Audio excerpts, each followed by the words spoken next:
ಜಾಗತಿಕ ರಾಜಕೀಯದಲ್ಲಿ ಈಗ ಭಾರತದ ನಡೆ ಏನು ಎಂಬುದರ ಮೇಲೆ ಇಡೀ ಜಗತ್ತಿನ ಕಣ್ಣು ನೆಟ್ಟಿದೆ. ಪ್ರಧಾನಿ ನರೇಂದ್ರ ಮೋದಿ ಅವರು ಇಸ್ರೇಲ್ಗೆ ಭೇಟಿ ನೀಡಿದ್ದು, ಮೋದಿಗೆ ಇಸ್ರೇಲ್ ಪ್ರಧಾನಿ ಬೆಂಜಮಿನ್ ನೇತನ್ಯಾಹು ಅದ್ದೂರಿ ಸ್ವಾಗತವನ್ನು ನೀಡಿದ್ದಾರೆ. ಈ ಭೇಟಿಯನ್ನ ಭಾರತ ಹಾಗೂ ಇಸ್ರೇಲ್ ಮಾತ್ರವಲ್ಲದೆ ಇಡೀ ವಿಶ್ವವೇ ಕುತೂಹಲದಿಂದ ನೋಡ್ತಾ ಇದೆ. ಅದರಲ್ಲೂ ನಮ್ಮ ನೆರೆಯ ಪಾಕಿಸ್ತಾನವಂತೂ ಯಾಕಪ್ಪ ಮೋದಿ ಇಸ್ರೇಲ್ಗೆ ಹೋದ್ರು ಅಂತ ಆತಂಕದಿಂದ ಕನವರಿಸುತ್ತಿದೆ. ಮೋದಿ ಬರುವುದಕ್ಕೂ ಮುಂಚೆಯೇ ಇಸ್ರೇಲ್ ಪ್ರಧಾನಿ ಬೆಂಜಮಿನ್ ನೇತನ್ಯಾಹುರವರು ಒಂದು ದೊಡ್ಡ ಘೋಷಣೆ ಮಾಡಿದ್ದರು. ಹೆಕ್ಸಗನ್ ಅಲಿಯಸ್ ಷಡ್ಭುಜಾಕೃತಿಯ ಮೈತ್ರಿಕೂಟವನ್ನು ರಚಿಸುವುದಾಗಿ ನೇತನ್ಯಾಹು ಹೇಳಿದ್ದರು. ಮಧ್ಯಪ್ರಾಚ್ಯದಲ್ಲಿ ಅಶಾಂತಿ ತಾಂಡವವಾಡುತ್ತಿರುವಾಗಲೇ ಇಸ್ರೇಲ್ ಹೊಸ ಒಕ್ಕೂಟ ರಚನೆಗೆ ಕರೆ ನೀಡಿದೆ. ಅದರಲ್ಲೂ ಆ ಹೊಸ ಒಕ್ಕೂಟದಲ್ಲಿ ಭಾರತದದ್ದು ಕೀ ರೋಲ್ ಅನ್ನೋದು ವಿಶೇಷ.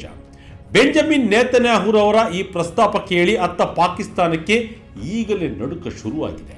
ಇಸ್ಲಾಮಾಬಾದ್ನಲ್ಲಿ ಈ ಬಗ್ಗೆ ದೊಡ್ಡ ಮಟ್ಟದ ಆಕ್ರೋಶ ವ್ಯಕ್ತವಾಗ್ತಿದೆ. ಅಷ್ಟಕ್ಕೂ ಏನಿದ್ದು ಹೆಕ್ಸಗಾನ್ ಅಲಯನ್ಸ್, ಇದರಲ್ಲಿ ಯಾವ್ಯಾವ ದೇಶಗಳಿವೆ?